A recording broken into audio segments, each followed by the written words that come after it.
Yeah, thank you, Julie, and I like to welcome all the participants and all our members of IIRSM and non-members as well, those who have joined from across the globe. And firstly, I would like to introduce about our speaker, like Mike Scotland. He's like one of the very active and like I would say the passion which we talk about every time, the passion. So he have the passion and he really want to work in the field and already has done a lot. So he's the founder of the award-winning mental health movement Man Up Speak Up and also global environment leader picking group Community Cleanup. So with these two, not completely like, and beyond this also like he has lots of things to share and which he will be doing in the session. But as a two base, like he's really setting up the benchmark in the society. And in today's session, mental health, as we all know, like mental health is one of the important segment which includes our emotional, psychological, and social well-being, and it affects like how we think, feel, act, and many more. So mental health is important at every stage of life, like either we are young or we are old or like child. So today's session will be just reflecting back, like and how we can cope up with this if you are going suffering through this kind of things. So let's hear from our speaker. And now with this, I would like to hand over to our speaker, Mr. Mike. So thank you once again. Mike, over to you. Thank you. Thanks, Mohit, and also thank you, Julie. Thank you to everybody attending today, taking the time out their days to join this webinar. I'm absolutely delighted and honoured to be asked along to, I guess, share a little bit about mental health, but focusing on my own mental health journey, which I guess hasn't been the greatest, and it's still ongoing. But I want to be able to reflect on a couple of things that can take a negative and turn it into positive and keep moving forward. I am not a mental health therapist, professional, or anything like that by any means necessary. I'm just a person with a story with mental health. That my background is oil and gas, but I am just a person at the end of the day. My content today, it's very raw and very real. Some people might be able to relate to some of the things, and some people might be looking for questions with answers, and hopefully I can maybe fill in some gaps for you guys.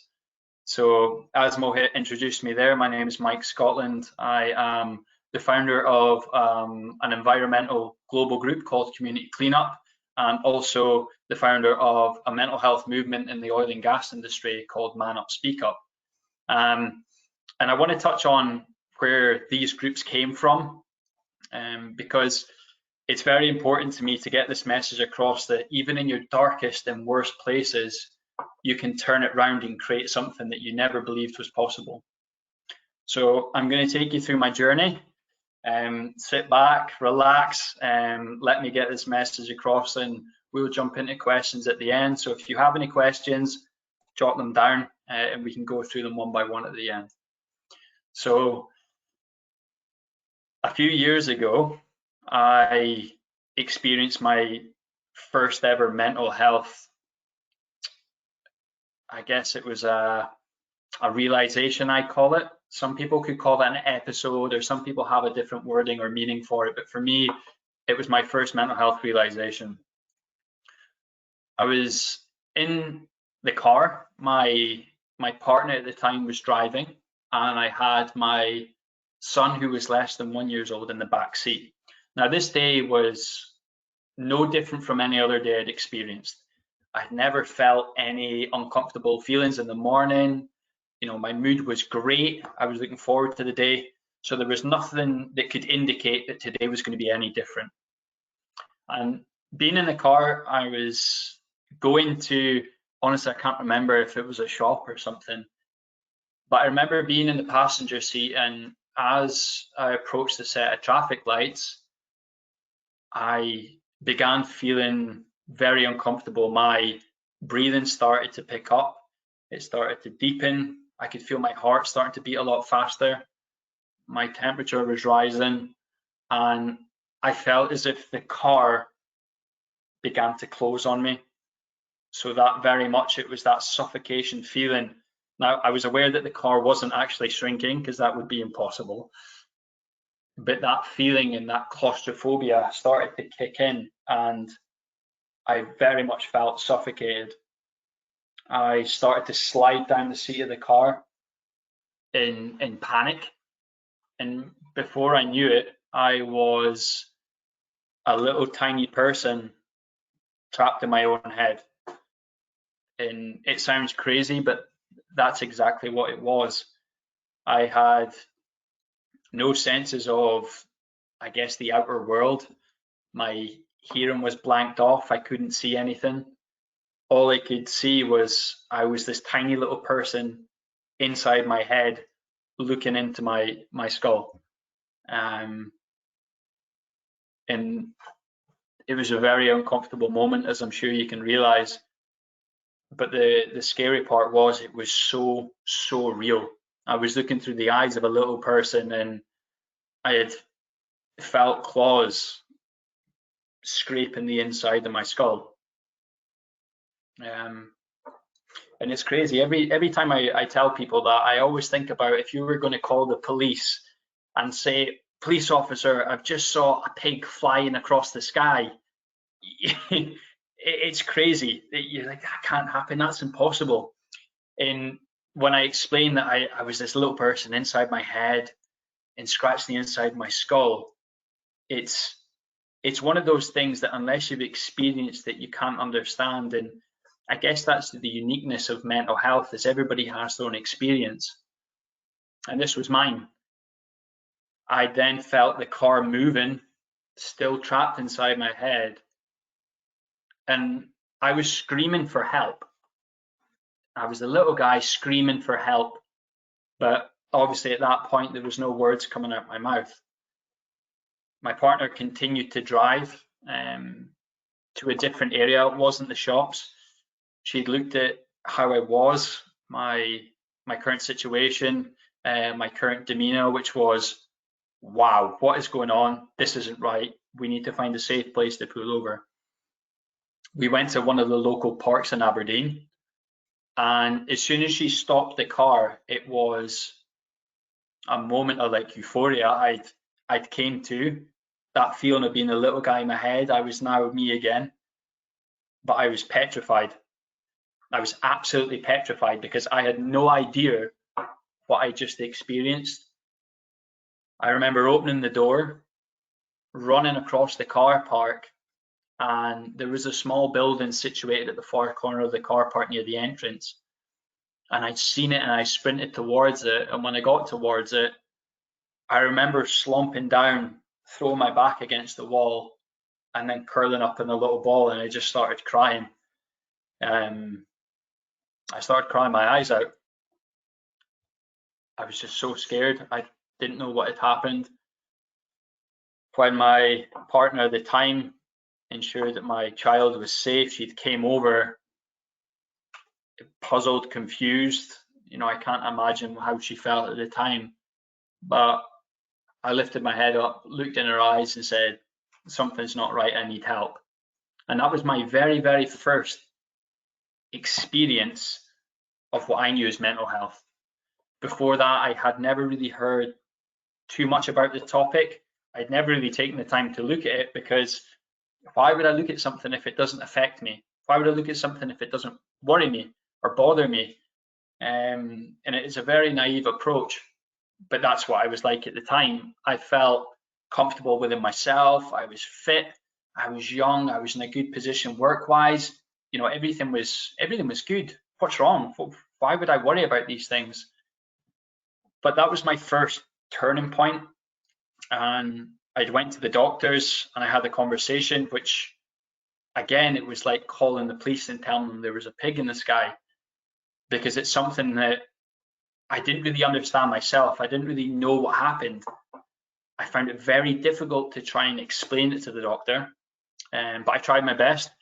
The doctor gave me a couple of different options. So there was CBT, cognitive behavioral therapy, which is, it's kind of like a question and answer thing. It's all about yourself.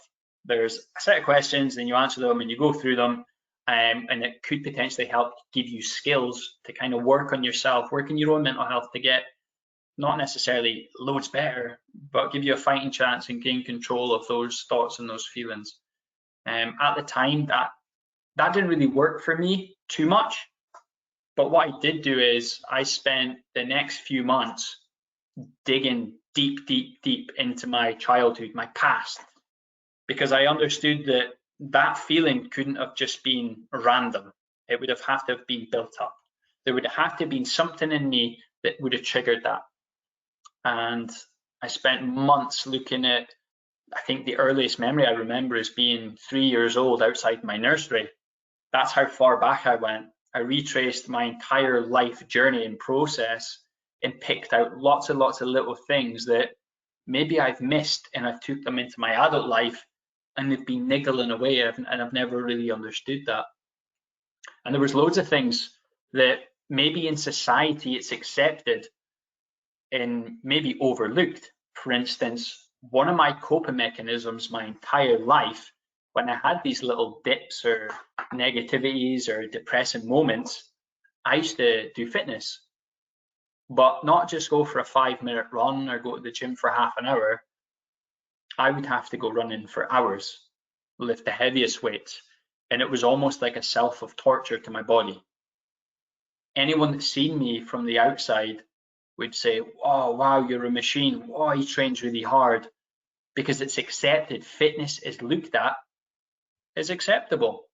Fit, healthy, you know, all the adverts on TV show the really fit and muscular people training hard, and it's deemed acceptable as, wow, this is the ultimate goal. And I had that physique and I had all those attributes, but it wasn't until I had that realization that that entire time I was wearing a mask.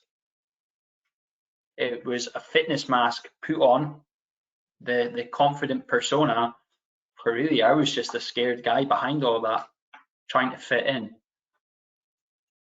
And it was really difficult to accept that one of the things I've loved doing was fitness, but really it was one of the worst things for me at the time.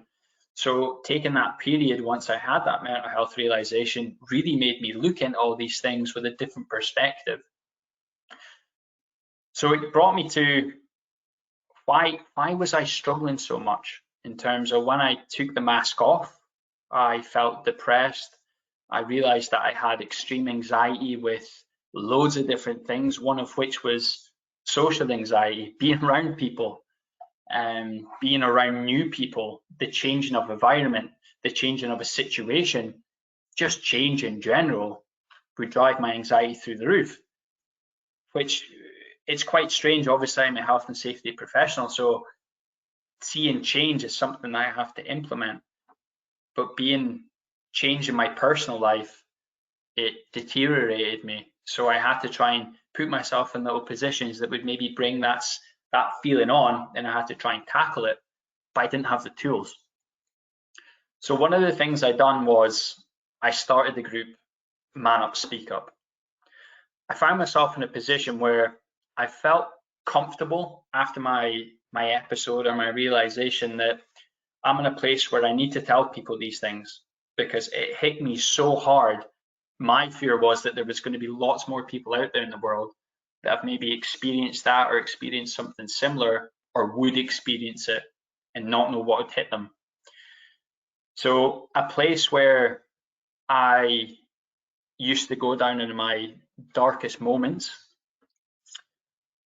that's where the initial thought was, I'm gonna start this group, because I felt in a position that I'm in the oil and gas industry, which can be very demanding.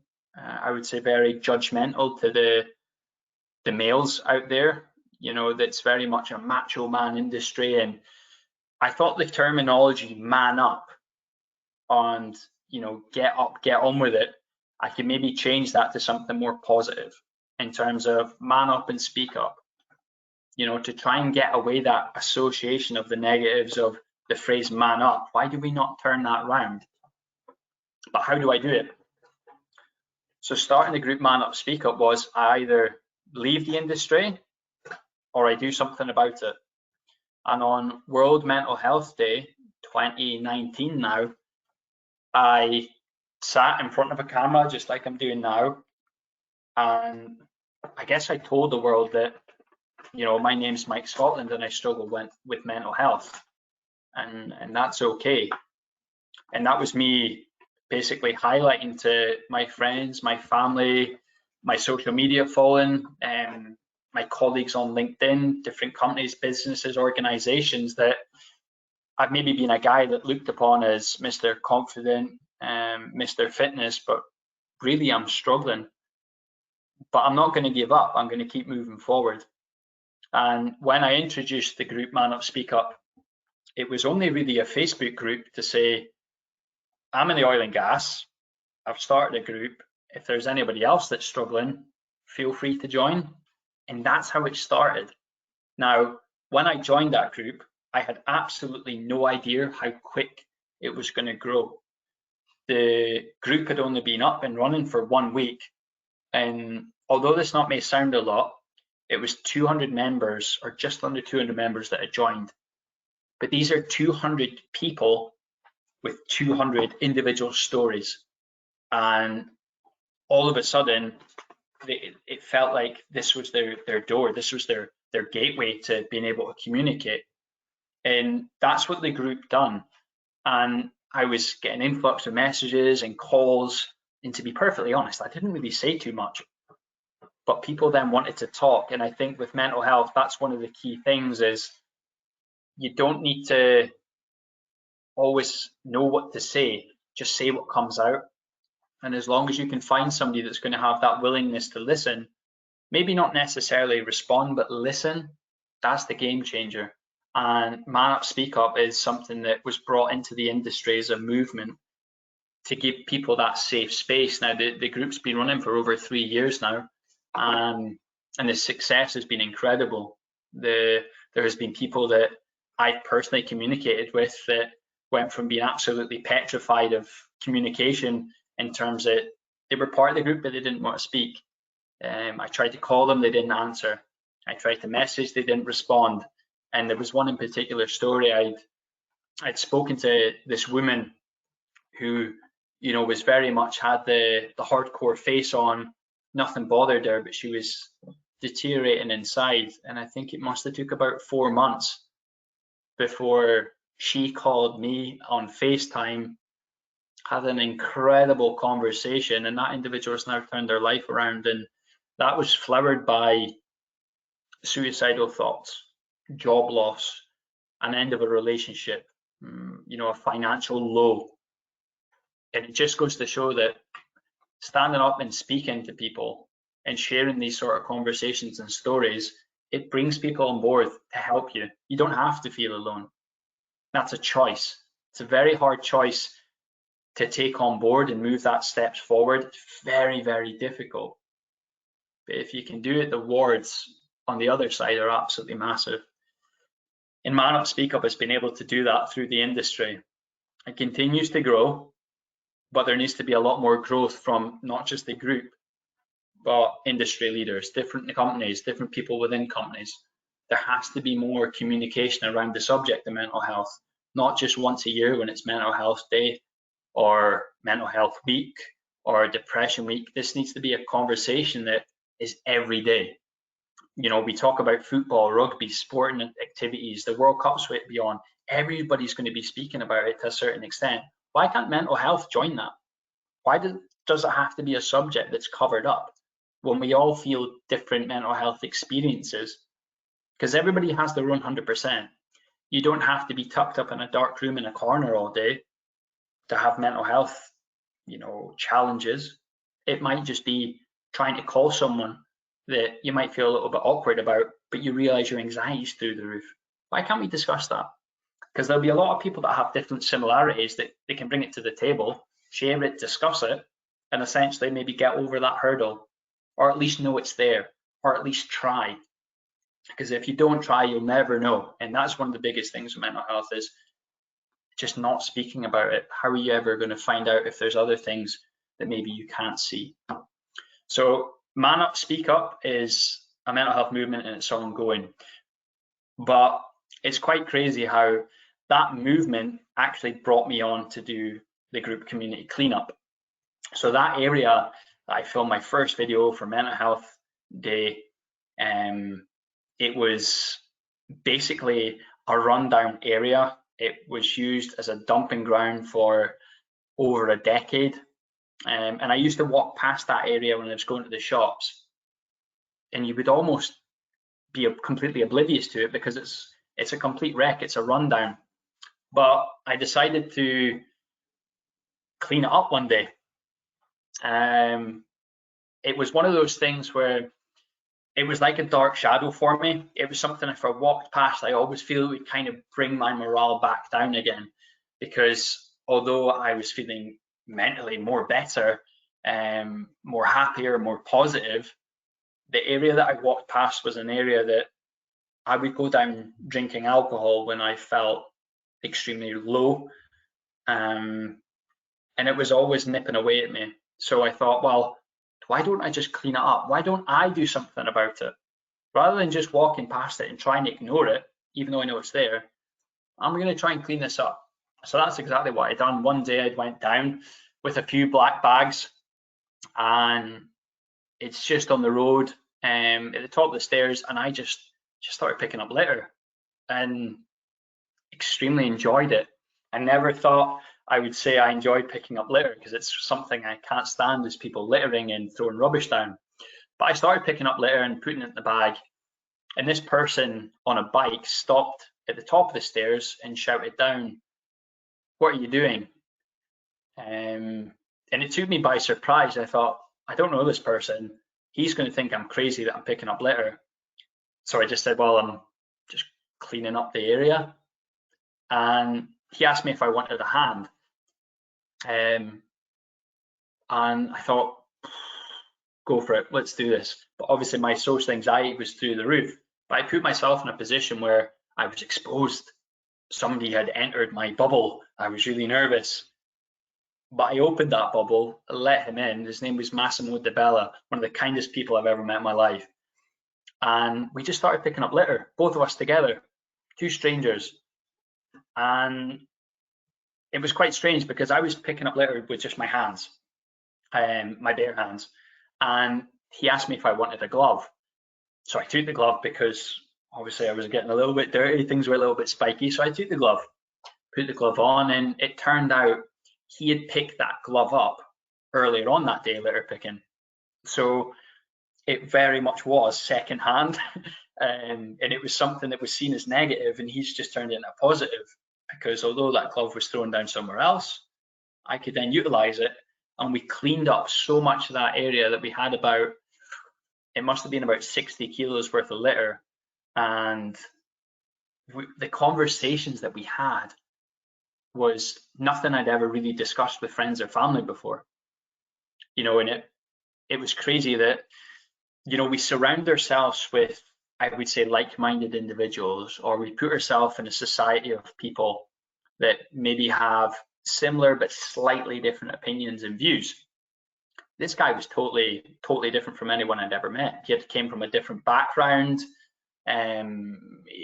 His views were different, his opinions, his goals, his life ambitions were completely different, but our shared goal was cleaning up this area. And it was incredible. It felt so good, not just cleaning up the area to make it look better.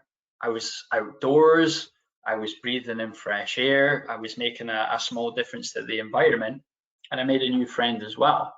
And I thought, how crazy is that? That just going out, picking up some litter and doing something good for the environment can feel so amazing, and you can meet new people as well.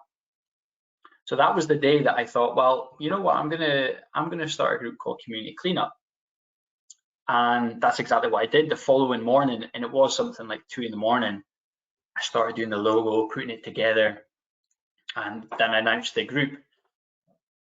This is Community Cleanup. If anybody wants to pick up litter, please feel free to get involved. And The following weekend, I ran a group litter pick on a Saturday. I put the event on Facebook and put on LinkedIn, and there was only a handful of people that actually came down. I think there must have been about 8 or 9 people that got involved, but they were neighbours that I never even knew existed. And that first day, that first litter pick, we cleaned up over 600 kilograms of litter. That's over half a ton of litter.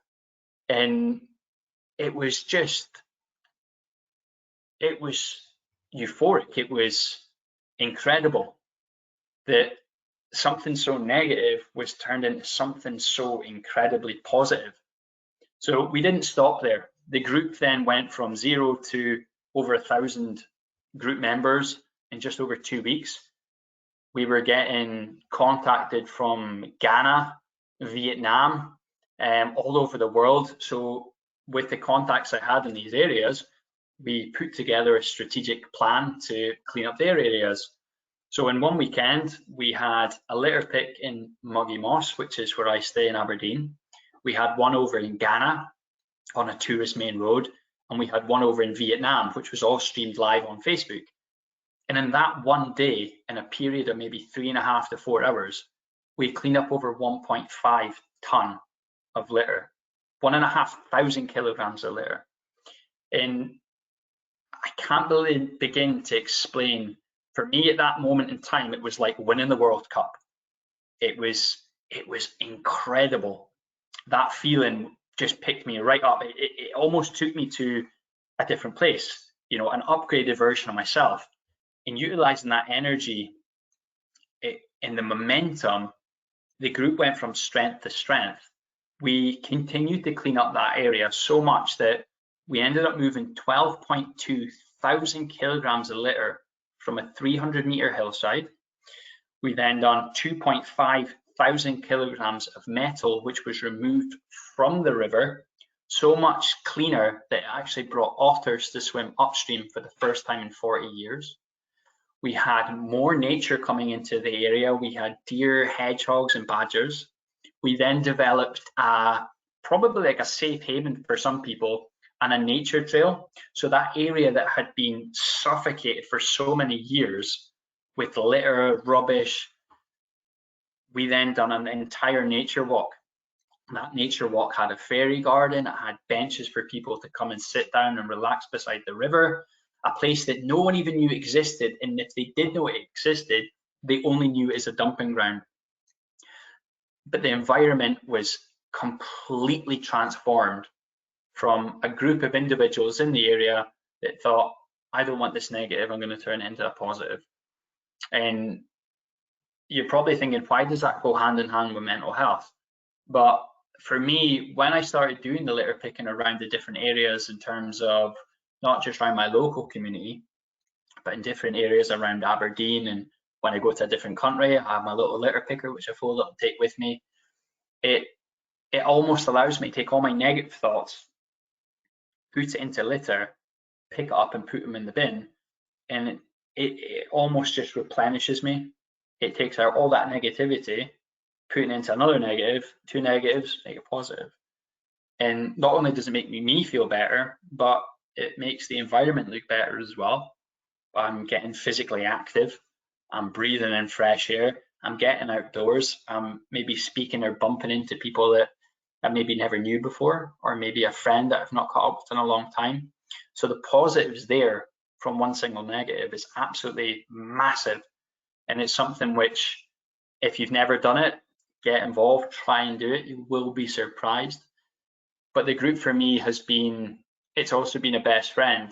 The people that I've met through community cleanup, the stories that they've shared with me because of that affiliation with Man Up Speak Up has been amazing, heartwarming, and sometimes quite emotional, quite upsetting.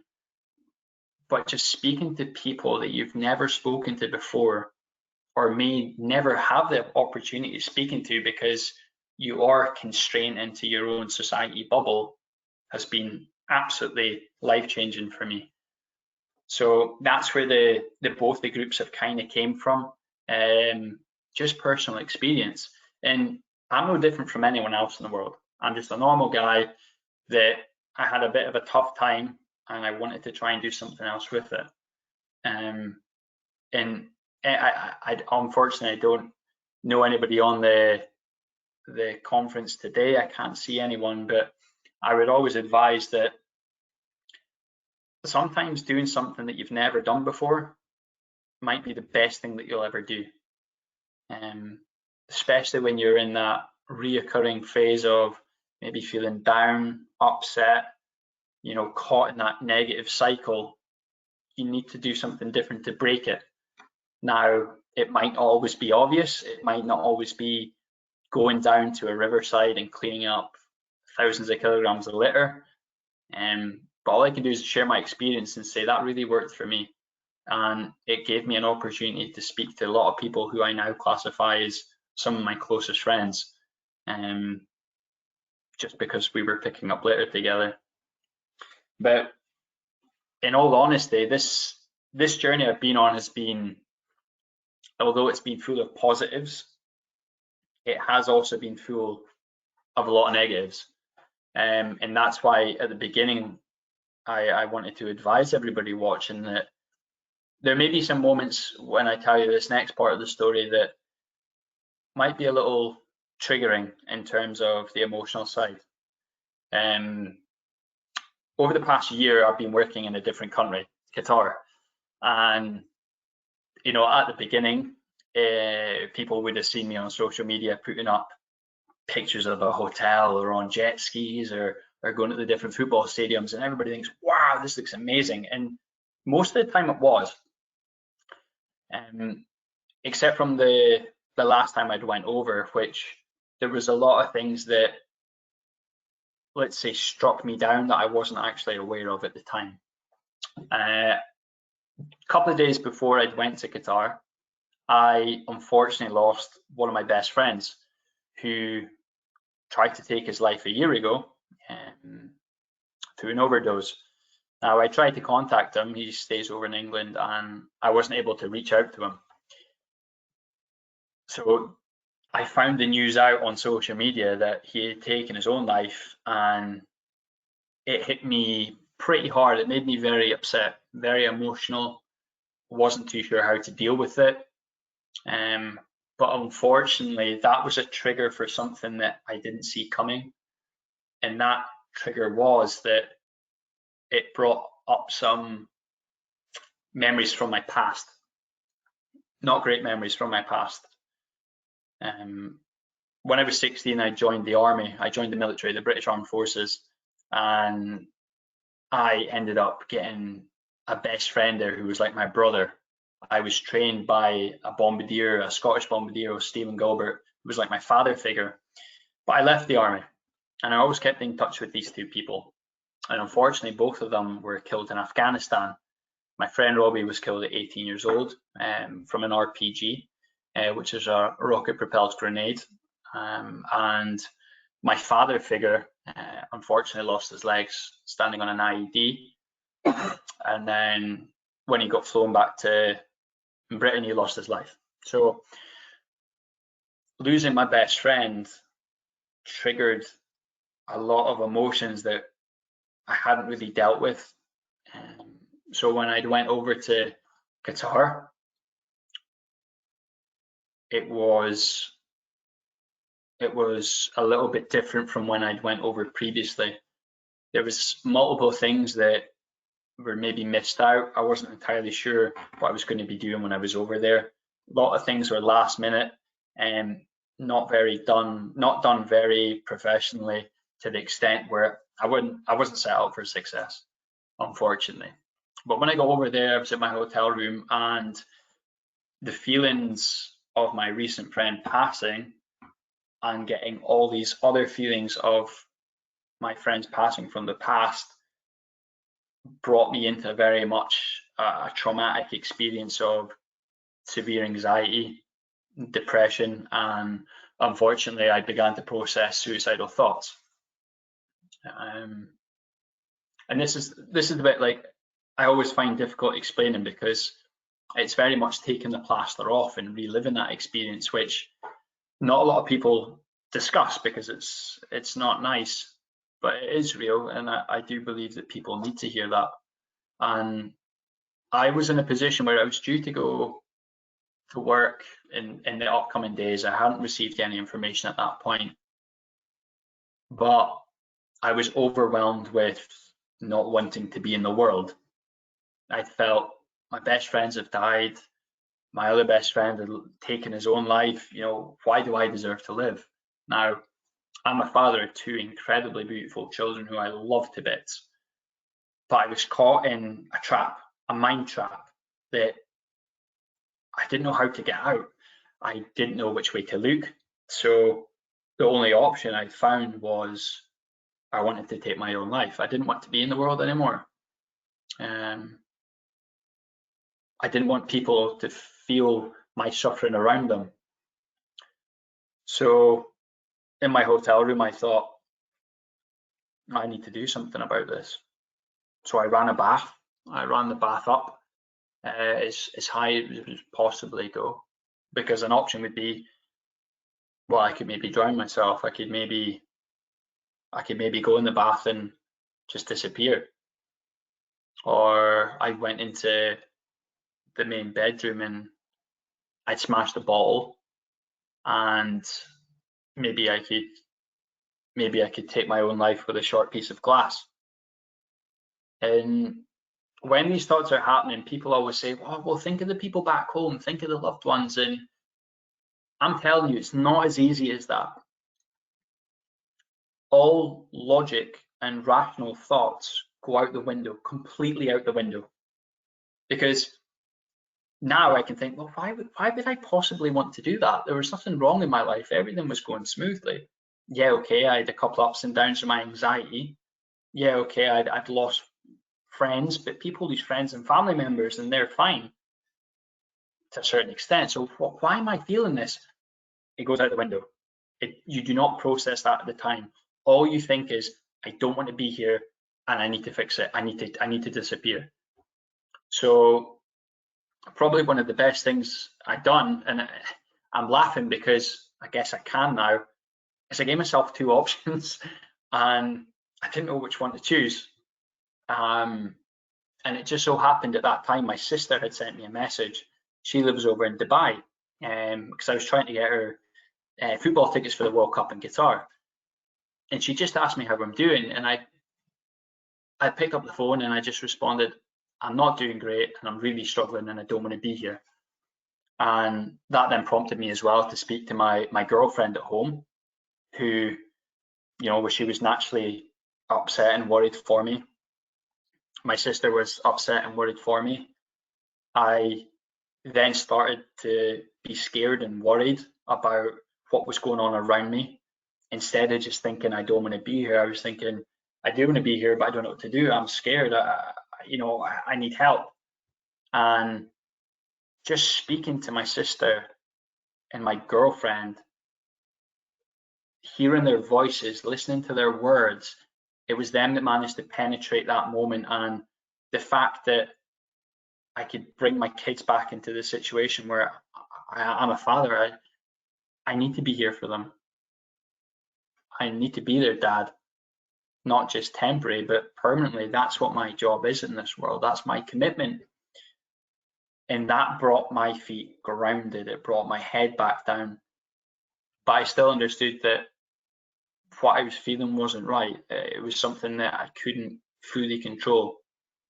I called my work and I told them, unfortunately, I've had another episode, unfortunately, and I need to go home. And that was a very, very difficult decision to make, because that episode might have been short-lived in terms of I might got over it pretty quick. I might have just been a blip, something a little bit heavy that I could process quick. But it was something I didn't see coming. It was something I never experienced before. It was something different from when I felt down, depressed, anxious, scared before. This was something that really shook me up. But it's also very much the fact that it's real, and grief is something that I'd never thought of before. I'd lost family members before, but I guess I just got on with life. But the grief from my friends passing in the past and my best friend passing so soon, it pulled me so far down, and I just didn't see it coming. And again, when I discuss things about mental health, I always say that you can learn so much from yourself and find out the why things have happened and how you could do better. But sometimes there's some experiences that catch you completely off guard and you can't always prepare for. And that was one I definitely wasn't prepared for at the time. In coming away from that position of being overseas and being back home with my family, my friends, and just talking about everything, really talking about it, not just speaking and not really giving it much value, but really talking about my feelings and everything and the journey I'd went on, my friends and family, has been absolutely pivotal. And I don't believe any of that would have happened if I didn't speak about it. So although I run these two groups, I'm very much a great believer of, trusting the process and, being true to my word. And the advice I always say is, if you are feeling that you're struggling or in a position where you maybe feel uncomfortable and don't know what to do, speak to someone. It's not always the easiest thing to do. I totally get that. I really do get that. But that could be the one thing that saves your life, is speaking to someone else, because it saved mine. And you can have all the tools in the tool book and the rule books that you have, and the breathing techniques and what have you, but speaking to somebody allows you to get those thoughts out of your head. It almost allows them thoughts to become a reality, and that could be the game changer. So that's one of the things I want to get across to people, that although mental health is a subject which sometimes can be very difficult to speak about, the more we speak about it, the more we get other people to speak about it and to bring it to the attention of others, organizations, companies, businesses, social media, it makes it the norm, because mental health is very, very normal. It's not normal, and it is okay not to be okay. So I want to kind of leave the story there. I hope everyone today's maybe got a bit of an understanding about mental health in terms of the things that people maybe don't speak about. One question I would have to everyone on today is, how do you explain mental health to someone? Because the analogy I always use is, if someone was blind and they've never seen anything in their life, they were born with no vision, how could you explain your favorite color to them? So for instance, my favorite color is red. Now, if I was to try and explain red to this other person that's never seen anything before, how do I do that? That's the first challenge. The second challenge is, how do I do that in a way that only they understand? And for me, that's mental health. Mental health is your favorite color. How do you explain it? So I'd like to pass it back to Julia Mohit. I think I've probably spoken to enough. Hopefully nobody's sleeping today. Apologies if that's the case. I'm sure nobody's asleep. Mohit, are you with us? Thank you yeah, for definitely. sharing. Yeah, it was such a great one. Yeah, incredibly personal and incredibly powerful as well. We don't currently have any questions, so if anybody's got any questions they'd like to ask, now's the time. Mohit, do you have any questions for Mike? No pressure.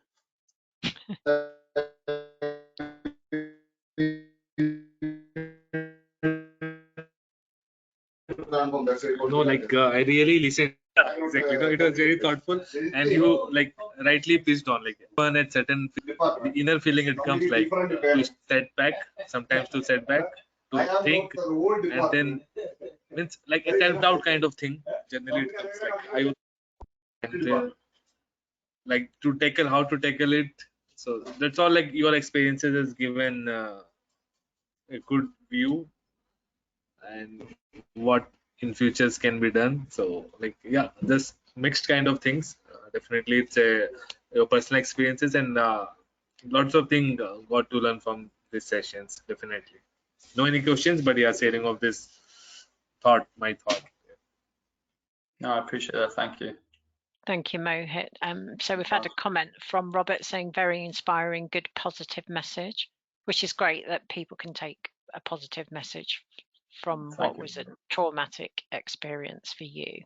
And we don't have any more questions. That just leaves me to thank you for sharing it. It can't be easy sharing it, especially on a webinar when you can't see people's faces, but we really do appreciate you volunteering your time to speak to the India branch today.